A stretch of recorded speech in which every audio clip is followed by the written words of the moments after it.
tengo el agrado de estar con el señor Martín Correa. Lo tuvieron de profesor en Alimentos 2 el año pasado y él va a hacer la clase de hidratos de carbono. Ya, un aviso puntual. Ustedes han visto que yo ya he subido una cantidad importante de lecturas complementarias, lecturas obligatorias, clases, cuestionarios, grupos asignados para los seminarios y también los papers. Yo espero de aquí a finalizar marzo estén todos los artículos para los seminarios. ¿Ya? Subí un Word con las personas asignadas para los grupos. Yo encontré 46 personas y la lista es 44. Las personas que no están en esa lista, por favor, durante el recreo o al terminar la clase, vayan a mi oficina. Yo estoy en el primer piso ingresando al departamento de nutrición. Ya hay un lecherito que dice que está en la oficina. ¿Ya? Por los que tengan alguna duda. ¿Ya? Gracias, profesor. Nos vemos. Que esté muy bien. Chao, chao. Gracias. ¿Ya?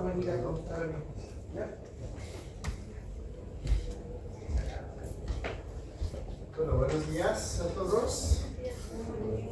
Espero que hayan pasado unas buenas vacaciones, que hayan descansado y espero que estén muy felices de volver a empezar. Bueno, esta clase que vamos a hacer en realidad se relaciona mucho con las clases que tuvimos juntos en Alimento 2 sobre alimentos entonces ricos en hidratos de carbono. ¿Ya? En la clase de hoy día, entonces, de hoy día y del próximo jueves, vamos a ver distintos ítems. La primera parte va a ser más dedicado a la estructura de los hidratos de carbono, ¿ya? Y a lo que es el índice glicémico. En la segunda parte va a ser enfocado más sobre los procesos de digestión intestinal y de absorción de los hidratos de carbono. Y la última parte, entonces, que se verá en la próxima clase, va a ser sobre más específicamente sobre la lactosa y la intolerancia a la lactosa. ¿Ya? Entonces vamos a empezar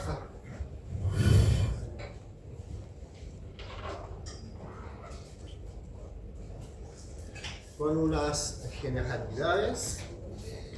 Bueno, se recomienda, o la OMS recomienda, ¿ya?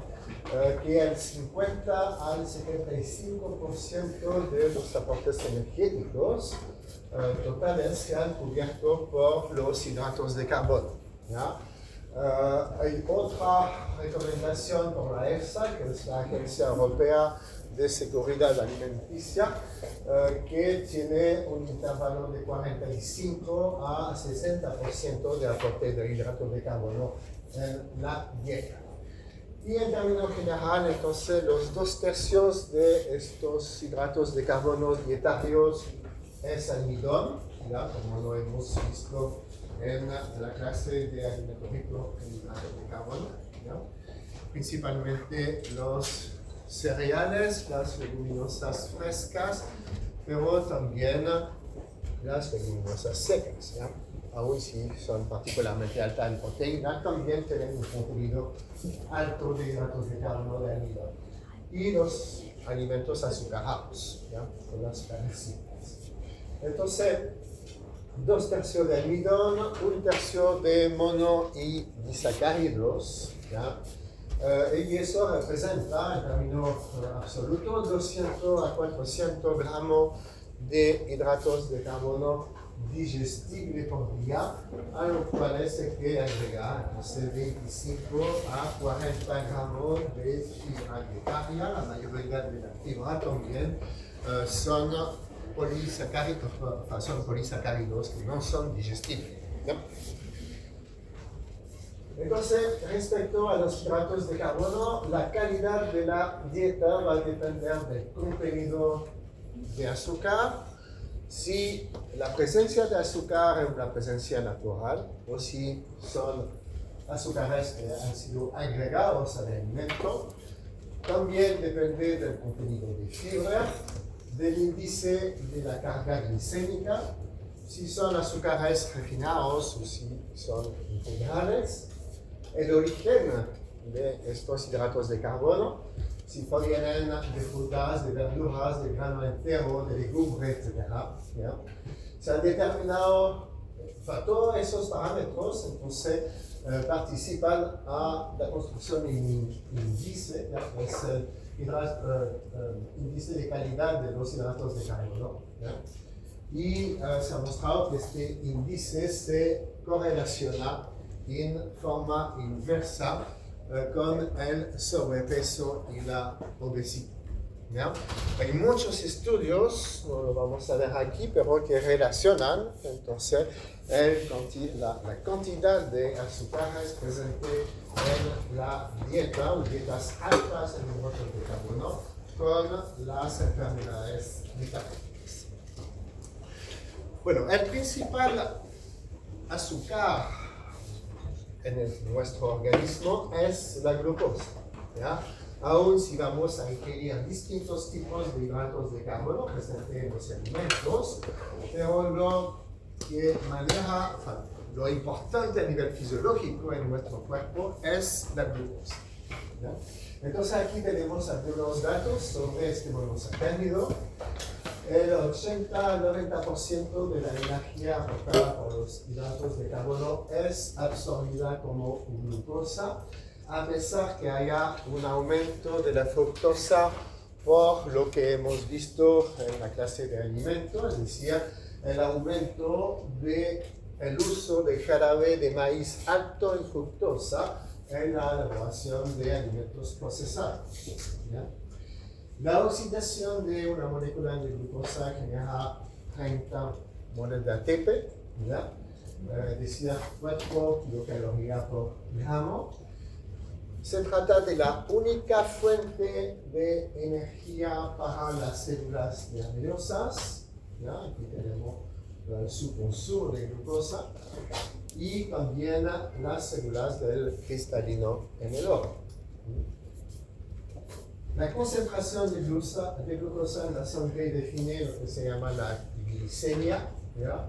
Y esta glicemia oscila entre 4.4 y 6.6 milimolar, es decir, 0.8 a 1.2 gramos por litro. La glucosa se almacena en el cuerpo como glicógeno, ¿ya?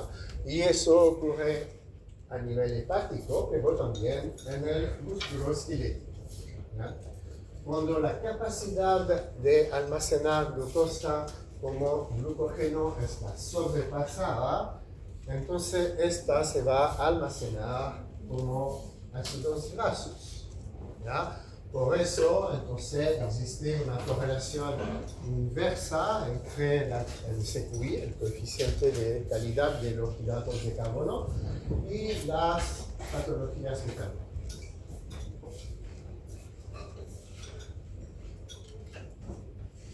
Bueno, ¿de dónde proviene la glucosa y el almidón que estamos consumiendo? ¿Ya? Proviene principalmente de las plantas y ellas van a utilizar entonces el dióxido de carbono de la atmósfera, el agua y la energía solar para sintetizar glucosa. ¿Ya? Es un proceso que utiliza como, digamos, cofactor la clorofila. Y posteriormente esta glucosa se va a ir polimerizando para formar el almidón, que es la forma de almacenamiento de energía principal en las plantas. Puede haber otra forma, por ejemplo la inulina, que es un polímero de fructosa, que hemos visto también en el alimento 2, es una forma también de almacenamiento de energía. ¿Ya? Hay plantas que almacenan tanto inulina como almidón. Bueno, la cantidad y la calidad de los hidratos de carbono varía de forma importante según los vegetales. ¿Ya? Tenemos vegetales como estos que tienen alrededor del 5% de hidratos de carbono, son bajos hidratos de carbono. ¿Ya? la espinaca, la lechuga, el tomate, el repollo, etcétera, etcétera. Tenemos otros entonces que tienen un valor, una concentración intermedia, ¿ya?, de hidratos de carbono, alrededor del 10%. Es el caso de la calabaza, de la cebolla, de la zanahoria, de la remolacha, de las verdes. Y tenemos otros vegetales que son altos en hidratos de carbono, ¿ya?, alrededor del 20%.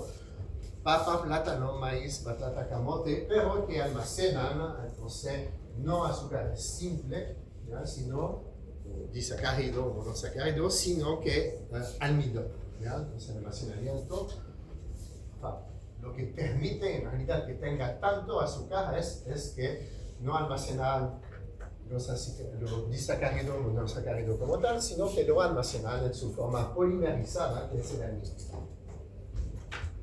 Lo mismo ocurre para las frutas. Tenemos frutas que están bajos en hidratos de carbono, como los cítricos, ¿ya?, aquellos que tienen un contenido intermedio, manzana, pera, durazno, etc. Y otros, entonces, que tienden a almacenar también los hidratos de carbono como almidón y que tienen un mayor contenido como el banano.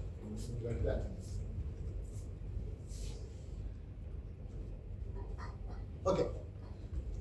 Entonces uno puede dividir los hidratos de carbono de la dieta como azúcares simples, ¿ya?, que van a ser monosacáridos, disacáridos, polioles, que vamos a ver más en detalle a continuación, como oligosacáridos, maltoligosacáridos, otros tipos de oligosacáridos en una gran diversidad, ¿ya?, generalmente no son digestible y absorbible en el intestino, es decir, que son considerados como fibra dietaria, ¿ya?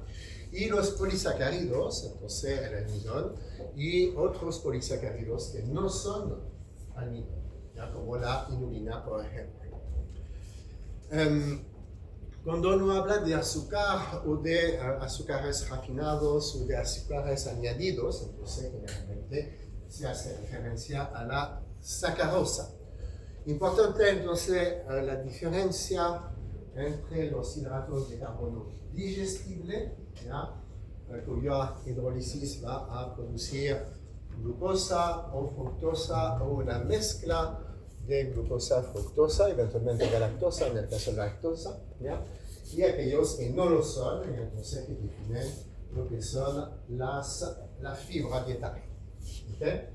Las principales fuentes dietarias de hidratos de carbono, los cereales, los tubérculos, la remolacha, que es la caña de azúcar, de los cuales se aísla entonces el azúcar, pero también los legumbres, los vegetales, las frutas y la leche a través de la presencia de lactosa.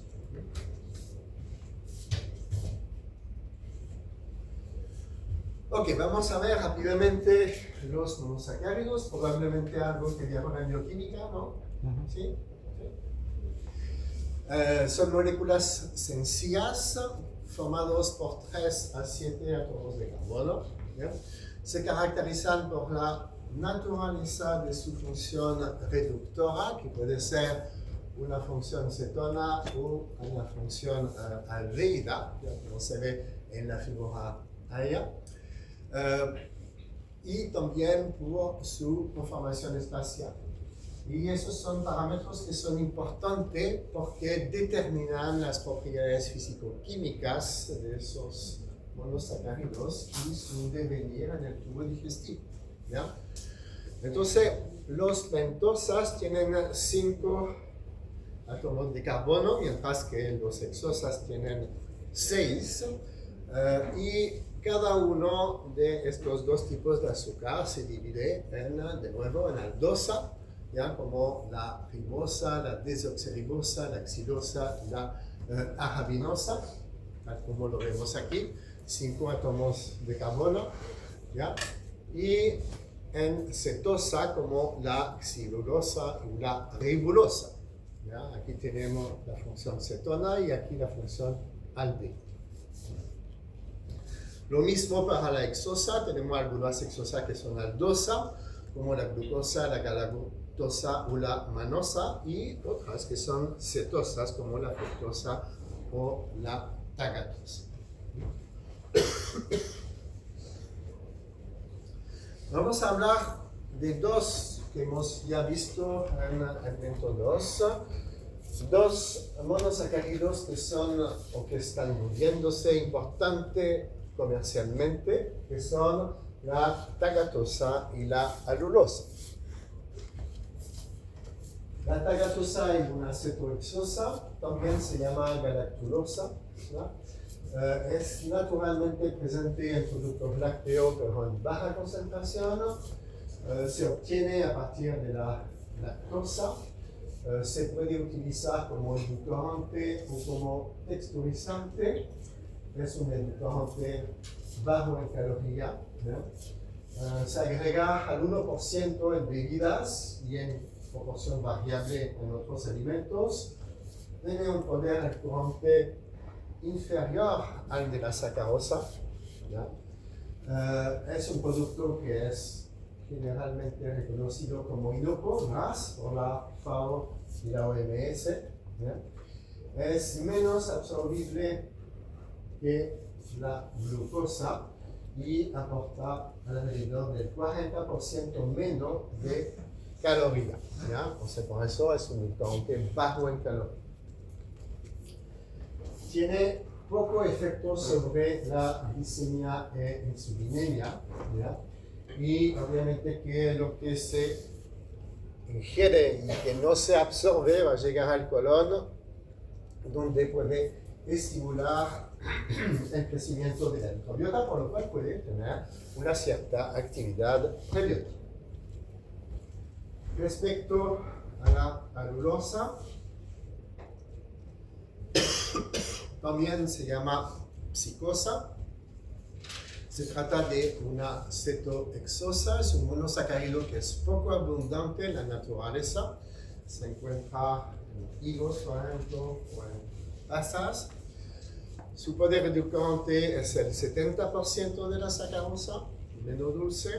El 90% de la alulosa ingerida se absorbe como tal y se elimina en las orinas. ¿Ya? Es decir, que no está metabolizado en el organismo.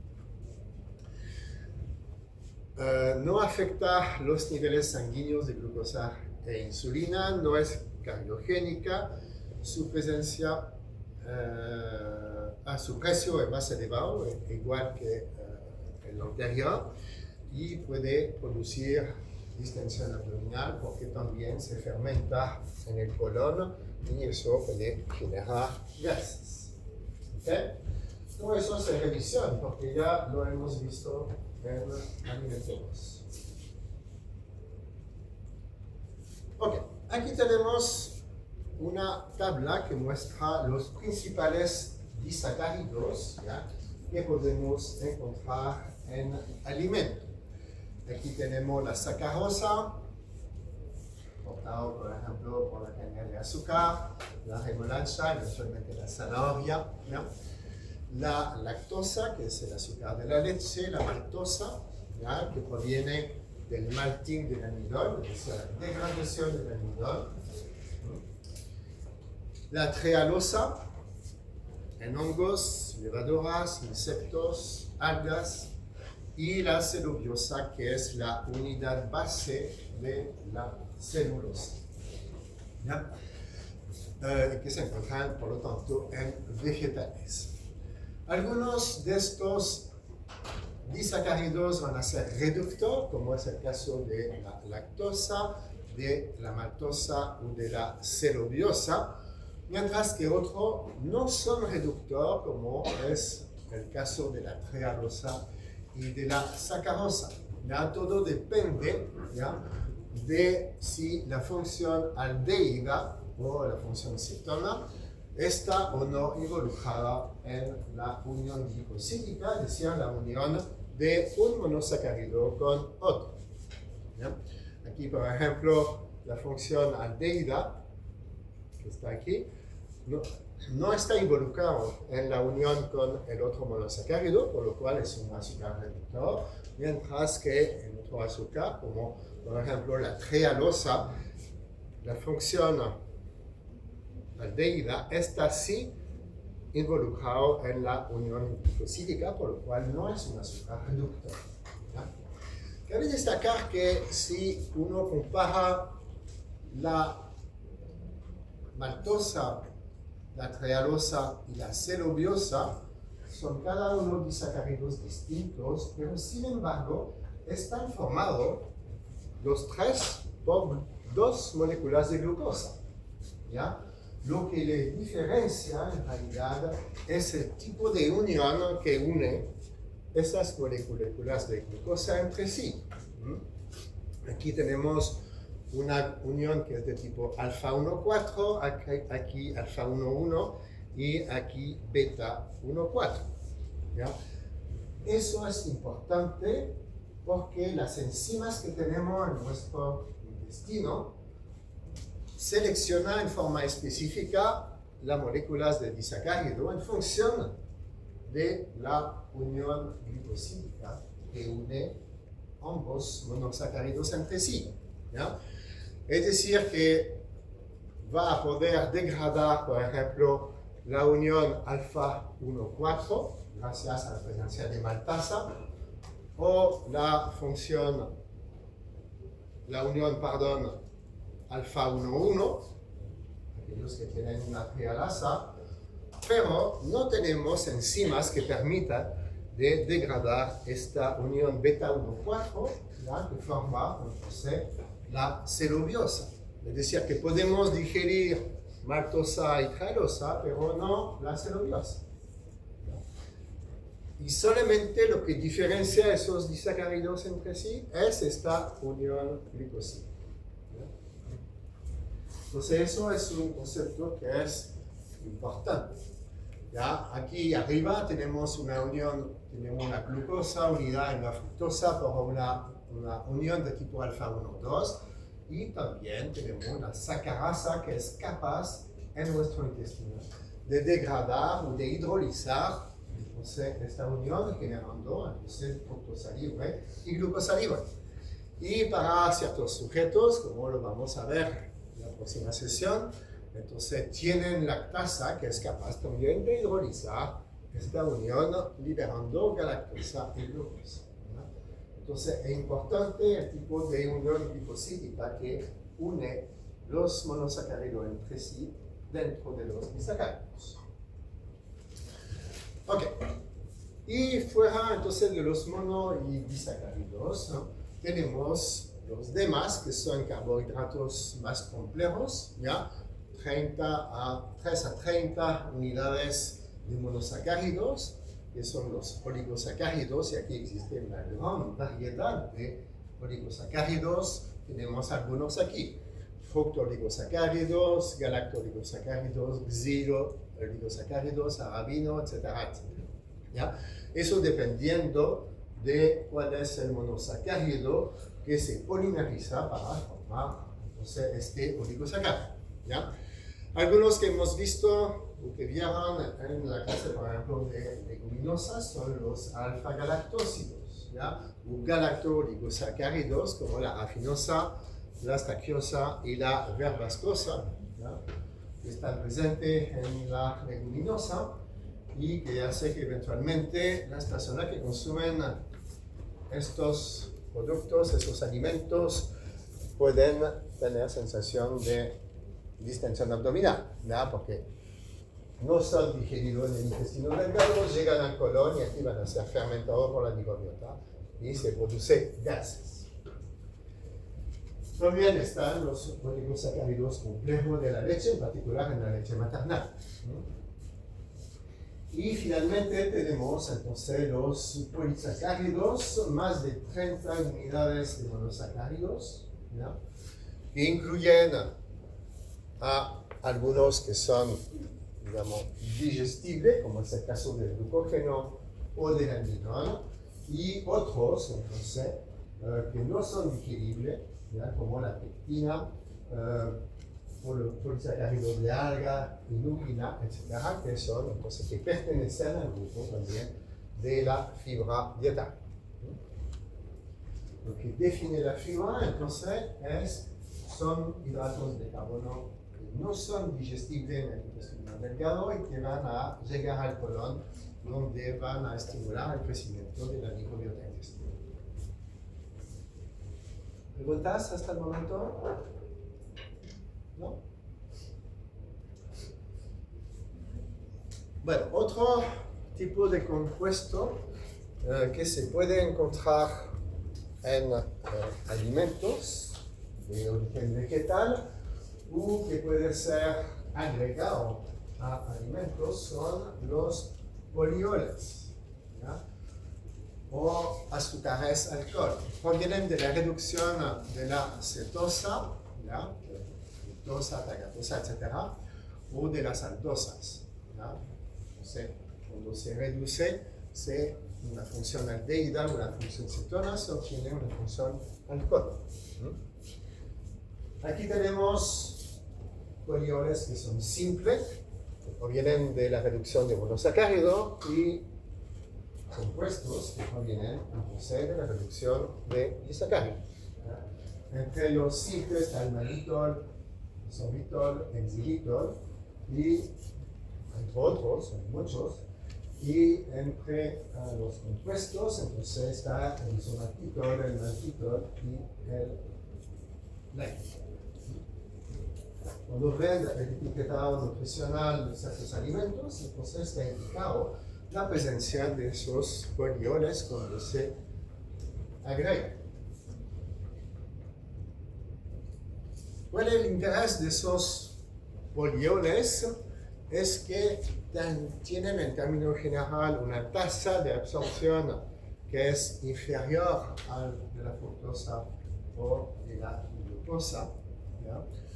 Aquellos que no se absorben en el intestino delgado van a seguir su camino hasta el intestino grueso, el colon, donde van a ser fermentados, ¿ya?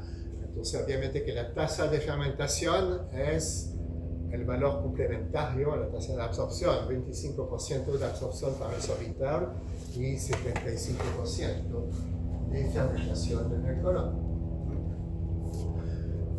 Y aquí tenemos la excreción urinaria de estos compuestos. El eritritol, por ejemplo, el 90% se absorbe, solamente el 10% se fermenta, más absorbido, pero aquí hay cero metabolización, cero metabolismo del eritritol, y por lo tanto todo el eritritol que se absorbe se va a excretar en la orina, ¿ya?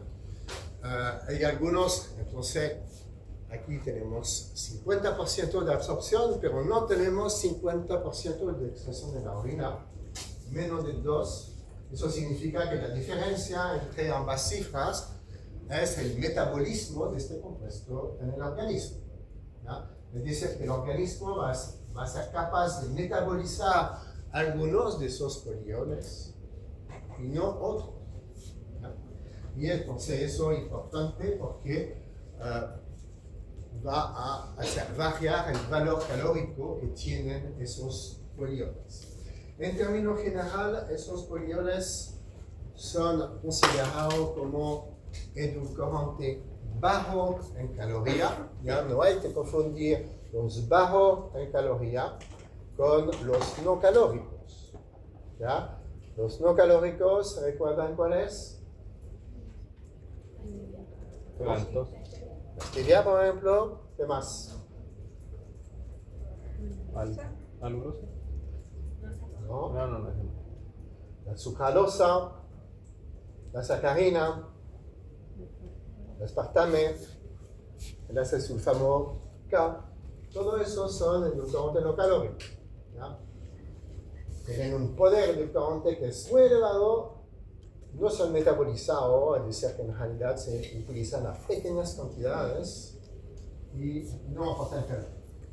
Aquí tenemos entonces una tabla que muestra para cada uno de esos monosacáridos o disacáridos alcohol el número de grupo hidroxilo que tienen esas moléculas, la identificación, porque todo eso son aditivos alimentarios, ¿ya? Entonces eso es el nombre del aditivo, ¿ya? El E422 corresponde al glicerol. Aquí tenemos el poder edulcorante en relación con la sacarosa. Pueden ver que todos entonces tienen un valor, un poder edulcorante que es similar, pero principalmente inferior al de la sacarosa. ¿Por qué se utilizan entonces? Se utilizan porque su aporte calórico en kilocalorías por gramo es inferior al de un hidrato de carbono digestivo. 4.3 para el glicerol, 0.2 para el eritritol, 2.4 para el xilitol, 2.6 para el sorbitol, etcétera, etcétera.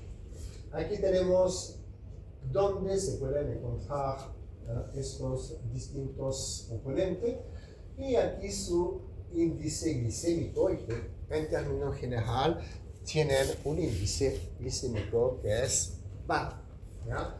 Entonces se utilizan no tanto por su alto poder edulcorante, que no tienen en realidad, sino que por el hecho que son poco metabolizados, ¿ya? Entonces son bajos en calorías, además tienen un índice glicémico bajo, ¿ya? No tienen un impacto importante sobre la glicemia y sobre la insulinemia, y además son no cardiogénicos por la mayoría de ellos, bacterias dentales que recuerdo que se producen principalmente por la fermentación entonces de azúcares en la boca por las bacterias de la microbiota bucal. Eso genera ácidos orgánicos, entonces que empiezan a, digamos, comerse los dientes. Entonces no son cardiogénicos y además algunos de ellos tienen la particularidad que cuando se disuelven en agua absorben el calor que está alrededor, ¿ya? Entonces es, por ejemplo, cuando están tomando un dulce o un chicle que tiene xilitol, ¿ya? Se usa xilitol porque no es cardiogénico, pero además porque cuando lo tienen en la boca y se disuelve el xilitol en la saliva, entonces absorbe el calor y da esta sensación de frescura en la boca, ¿ya? Entonces eso es específico de los polímeros. ¿Preguntas? ¿No? Bueno, vamos a hablar ahora de principalmente del glucógeno y del almidón. Hay muchas cosas también que ya hemos visto en Alimento 2. Para empezar, entonces, el glucógeno es la mayor forma de almacenamiento de glucosa en los animales. Puede representar el 10% de la masa hepática, alrededor del 1% de la masa del músculo esquelético, ¿no? Se trata de una larga cadena de glucosa que están unidos entre sí por alfa uniones alfa 1, 4. Y además, entonces, tiene ramificaciones cada 4 a 8 residuos de glucosa en alfa 1, 6. Es decir, que en realidad tiene una estructura que es bastante similar a la estructura del almidón, ¿ya? Pero tiene mayor grado de ramificación. Entonces, eso permite de almacenar muchas moléculas de glucosa bajo la forma de una molécula única, que es el glucógeno, ¿ya? Eso es importante porque va a tener una menor presión osmótica, ¿ya? Una molécula de glucógeno es alrededor de 120.000 moléculas de glucosa. Si tuviéramos 120.000 moléculas de glucosa en los hepatocitos, probablemente eso explotaría porque tendríamos un flujo de agua en el hepatocito, ¿ya? Para restablecer la presión osmótica, ¿ya?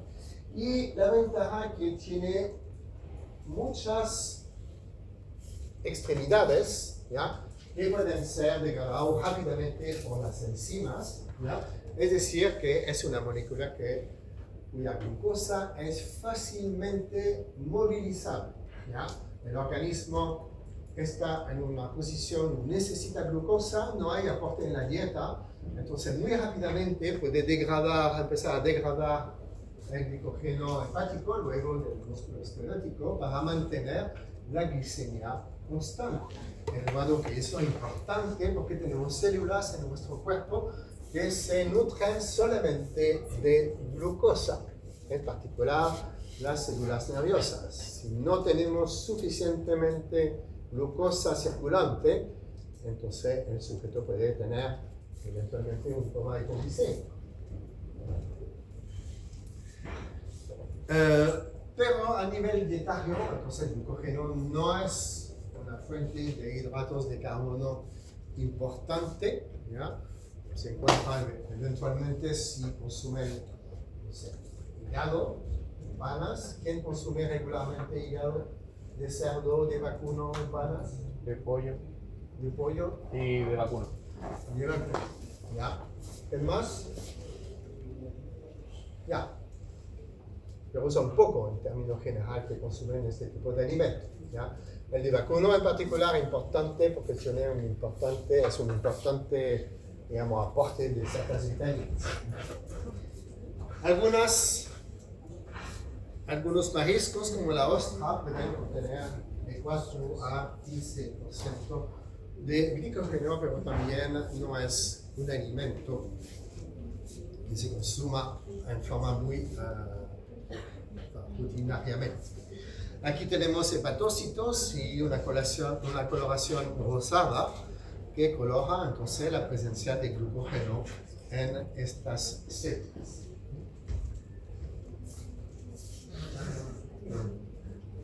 Ok,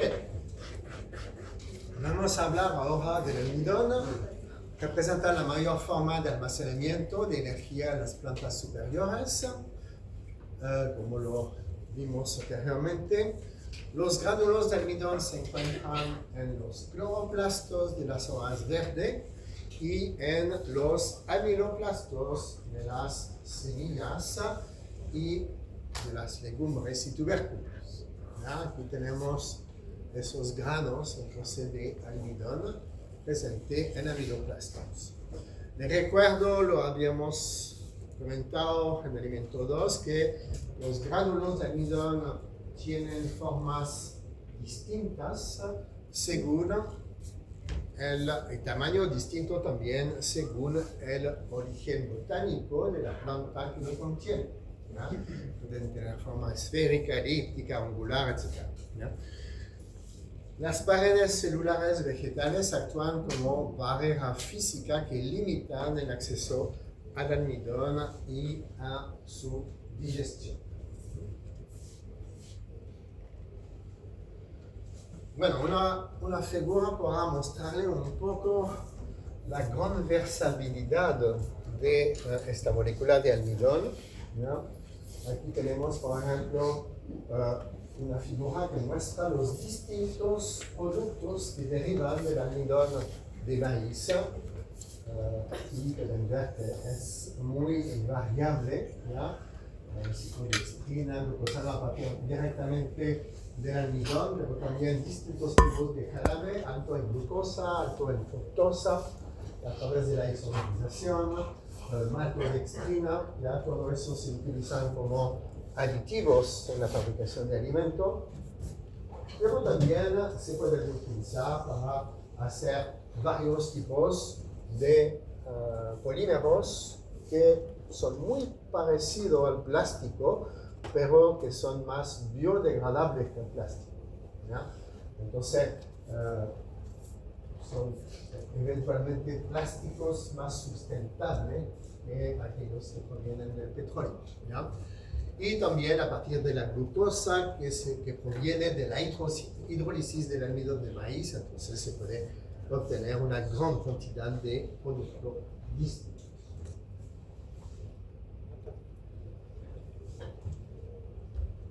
Ok.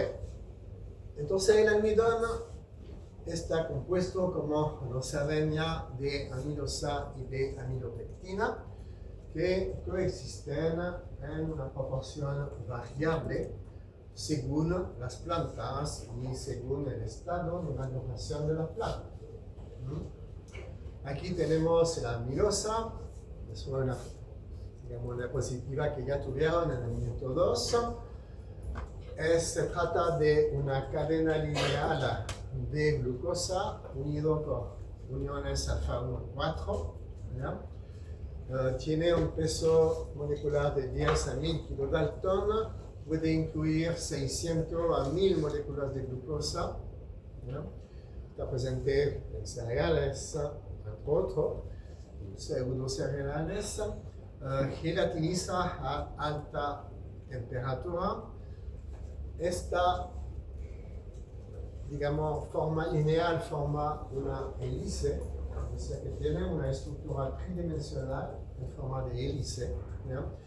Y eso va a hacer que entonces sea más difícilmente accesible por las enzimas intestinales o salivarias, las amilasas, ¿no? Por lo cual, entonces, su digestión y la liberación de glucosa va a ser más lenta que en el caso de la amilopectina.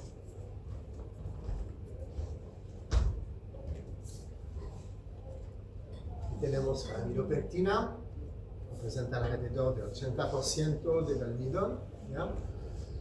Se trata también de una sucesión de unidades de glucosa unido por uniones alfa 1 4, pero además tenemos cada 25 a 30 residuos de glucosa ramificación en alfa 1 6, es decir, que se trata de una molécula ramificada que tiene un gran número de extremidades que pueden ser accesibles por las enzimas intestinales, por lo cual en realidad el proceso de digestión y de liberación de glucosa a través de la amilopectina va a ser más rápida que en el caso de la amilosa. Aquí tenemos el extracto, cuando la estructura del grano de almidón, si uno hace un corte de este grano y que lo estudia por microscopía, uno puede ver que está formado por una sucesión de capas que se llaman capas cristalinas y capas amorfas, ¿ya? Que resultan en colores distintos, blanca, negro, etc. ¿Ya? Y que corresponde entonces a la distribución variable de las moléculas de amilopectina y las moléculas de amilosa en este grano. Y de nuevo tenemos entonces estas lámelas amorfas, ¿ya? Que están en blanco y la cristalina que aparecen aquí en negro. ¿Ya? Si te interesa, entonces le invito a mirar a leer este paper, esta revisión que fue publicada en la Universidad de Nutrición. Entonces, en realidad el almidón es una molécula que es muy estudiada, es muy interesante, ¿no? Es considerada como un polímero vitreo, ¿ya? Que existe en un estado vitreo, ¿ya? Así se dice, hasta que por calentamiento alcance una temperatura de transición, es un estado de transición vitrea, ¿ya? Donde las moléculas pierden su organización y el polímero, que inicialmente era un polímero que era como rígido, poco flexible, que se podría romper fácilmente, ya se vuelve gomoso, ¿ya? O sea, aumenta su flexibilidad y se reduce su capacidad de fractura. Y eso en presencia de agua. Y eso es el proceso de gelatinización, ¿ya? Entonces aquí tenemos una figura que muestra cómo a partir de un almidón nativo que está presente en la amiloplasta de la legumbre, del cereal, ¿ya? Vamos a tener cuando aumenta la temperatura y aumenta la humedad del ambiente, ¿ya? Esta transición vitrea para lograr entonces fragmentos de almidón que sean más gomosos y dispersos, ¿ya? Y eso es un proceso que es eventualmente que se puede revertir. ¿Sí? ¿Es lo que se llama almidón resistente o no? Eso es lo que voy a decir ahora mismo. Es el almidón resistente, ¿ya? Eso se puede revertir, ¿ya? Y es un proceso que se llama la retrogradación del almidón. Es decir, que si fuesen porotos, ya el almidón se va a hidratar, se va a inflar, se va a poner más disponible, ¿ya? Pero si se deja secar este poroto, ¿ya? Se va a deshidratar de nuevo y vamos a tener una retrogradación del almidón y va a volver a un estado que no es totalmente el estado inicial, pero el estado que es más difícilmente accesible por las enzimas digestivas. Cuando tiene este estado disperso, gelatinizado, hidratado, las enzimas pueden actuar. Aquí pueden actuar menos y aquí no pueden actuar, ¿ya? Y eso es lo que es el almidón resistente, ¿ya? Lo mismo con el pan, ¿ya? El pan fresco, el almidón está hidratado, gelatinizado, pero cuando se deja el pan en el mesón durante 2 días, se va a endurecer y eso se traduce por una retrogradación del almidón, es decir, un almidón que va a ser menos digestivo, ¿ya? Eventualmente mejor para la salud, ¿ya? Porque vamos a tener menos liberación de glucosa en el intestino, porque pueden actuar menos las enzimas digestivas, menos absorción de glucosa, menos índice glicémico, y todo este almidón que no se digiere y absorbe en el intestino llega al intestino grueso, al colon, donde va a ser fermentado por la microbiota. Es decir, que este almidón resistente es parte de la fibra dietaria. ¿Dudas sobre eso? ¿Dudas? ¿No? Acá entonces, donde actúa, donde no actúa la enzima, la absorción, no entiendo. Aquí la enzima no tiene acceso al almidón nativo, que está en los amiloplastos, ¿ya? Está en su forma, digamos, cristalina rígida, ¿ya? Cuando se empieza se pone los porotos en el agua, entonces se van a empezar a hidratar el almidón, ¿ya? Y cuando se aplica temperatura durante la cocción, entonces aumenta la hidratación y la gelificación del almidón, ¿ya? Cuando está gelificado, está en estado disperso, ¿ya? Y entonces va a ser más accesible a las enzimas digestivas, ¿ya? Si se deja deshidratar de nuevo estos alimentos, entonces vamos a tener una retrogradación del almidón y eso genera lo que se llama el almidón resistente, que es poco accesible de nuevo por la enzima digestiva y que va a llegar al colon.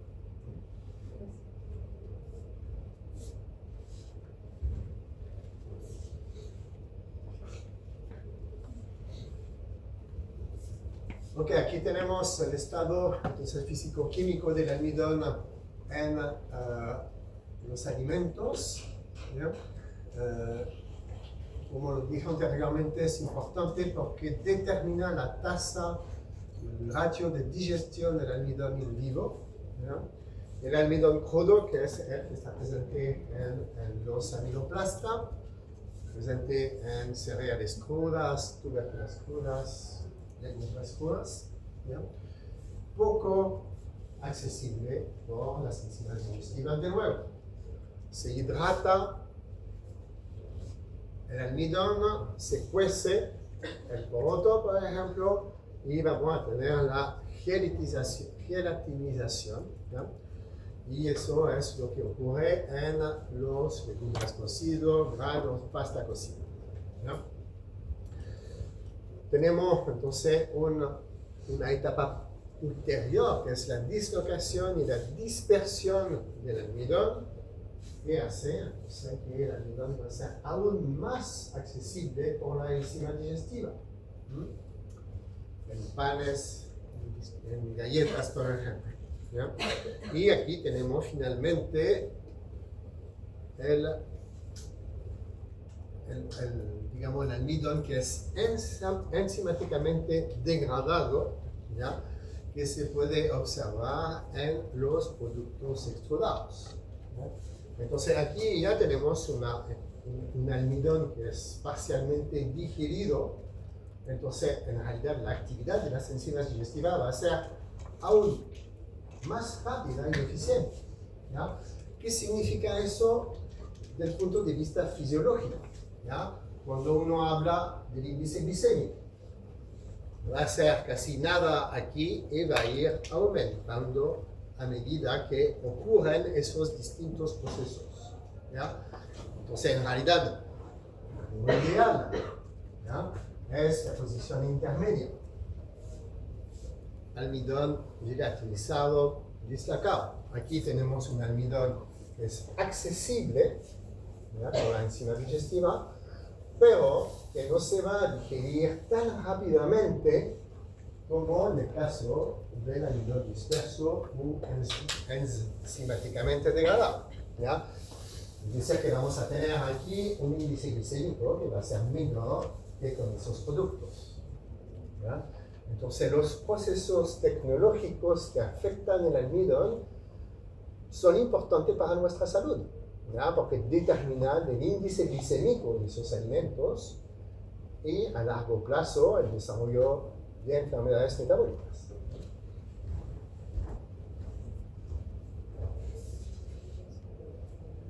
Ok, aquí tenemos la respuesta glicémica entonces de amilopectina en comparación con amilosa. Amilosa más difícilmente accesible por la enzima, se digiere más lentamente, por lo cual tiene un índice glicémico que va a ser más bajo que en el caso de la amilopectina, que es rápidamente hidrolizada por la enzima digestiva y rápidamente se libera glucosa que se absorbe, aumenta la glicemia. ¿Okay? Y eso debido a la diferencia de estructura de esas moléculas. Aquí una molécula ramificadas y aquí una molécula lineal que además tiene una formación, una estructura tridimensional, ¿ya? Aquí tenemos una tabla que muestra, por ejemplo, el porcentaje de almidón en cereales, leguminosas, oleaginosas, ¿ya? Y el índice glicémico respectivo de estos alimentos, ¿ya? La leguminosa es menor que los cereales y los oleaginosas. ¿Cuál es una oleaginosa? Maní. ¿Qué más? Castaña. La soya.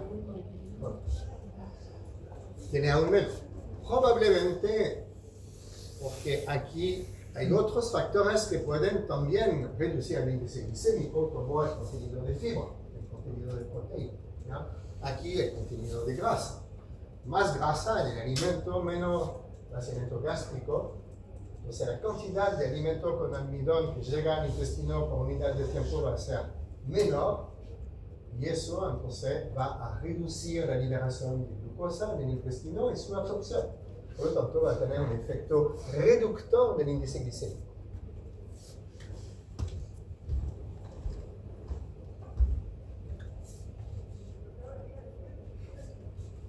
Ok. El almidón resistente, para volver un poco a este concepto, originalmente se consideraba que el almidón cocido era completamente digerido en el intestino delgado. Sin embargo, algunas fracciones del almidón pueden atravesar intacta el intestino, se ha fermentado en el colon, ¿no? Y eso es lo que se llama el almidón resistente, que proviene, ¿no?, de la retrogradación del almidón, como lo hemos visto anteriormente. Aquí tenemos el contenido que podría tener de almidón resistente, que puede tener algunos alimentos. Interesante el caso de la papa, que lo habíamos visto también, 3% en la papa cocida, 12% en las papas frías. Decía que aquí se enfrían las papas, se empieza a degradarse, a deshidratarse un poco, ¿ya? Y vamos a tener este proceso de retrogradación del almidón y aumenta el contenido de almidón resistente, ¿ya?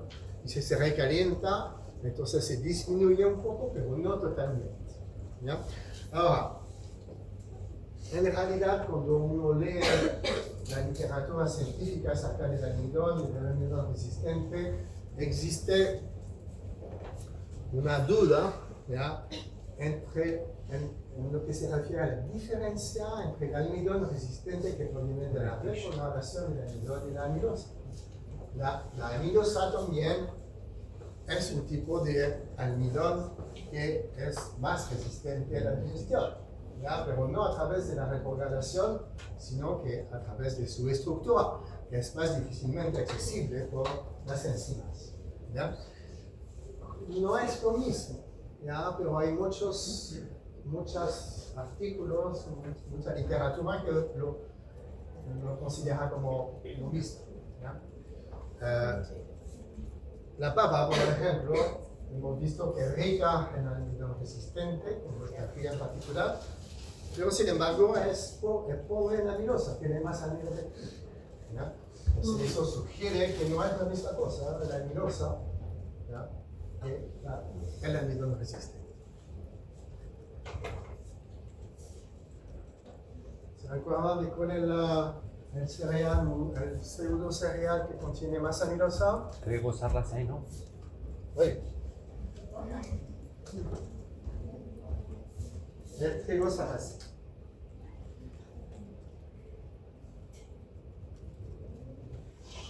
Ok. Bueno, aquí tenemos otro producto, pero que se relaciona más con los alimentos azucarados, ¿ya? Que es el jarabe entonces, de maíz alto en fructosa. Entonces se aísla el almidón de maíz, se hidroliza este almidón, generando un jarabe alto en glucosa, y posteriormente se va a isomerizar esta glucosa hacia fructosa. ¿Me pueden decir por qué se hace eso? ¿Se recuerdan? Por el poder edulcorante. Es decir, ¿me puede detallar un poco más? No me acuerdo. Ya. El poder edulcorante de la fructosa es mayor al poder edulcorante de la glucosa, ¿ya? Entonces, para una empresa, si tiene que endulzar un alimento, va a poner menos jarabe alto en fructosa que jarabe alto en glucosa, ¿ya? Entonces, económicamente es interesante, ¿ya? Obviamente que para el cuerpo no es bueno, ¿ya? Porque el consumo alto de fructosa se asocia entonces con varias anomalías o desórdenes metabólicas, y en particular por la aparición de dislipidemia. Entonces, por eso hay que tratar de reducir el consumo de alimentos que contienen mucha fructosa. ¿Esa era porque la fructosa pasa por la pared hematoencefálica o cómo era? La fructosa, no, solamente la glucosa, pero a nivel intestinal sí hay transporte de fructosa. Ay, Entonces se puede absorber. Parte de la fructosa que se absorbe a nivel intestinal va a ser isomerizado hacia glucosa y se libera hasta la sangre como glucosa, pero no todo. Una forma de generar, por ejemplo, obesidad o enfermedad hepática no alcohólica en el animal es administrándole una dieta alta en fructosa.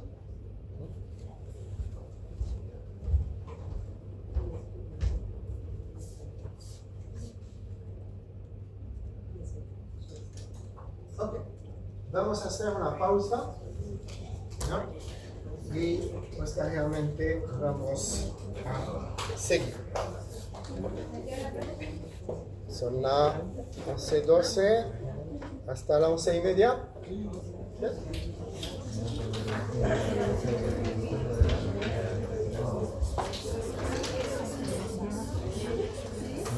¿Sí?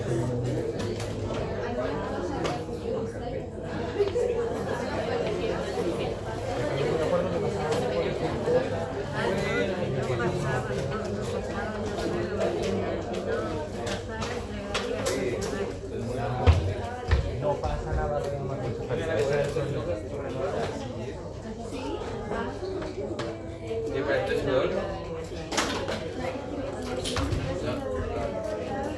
Pero que tengo que ver yo.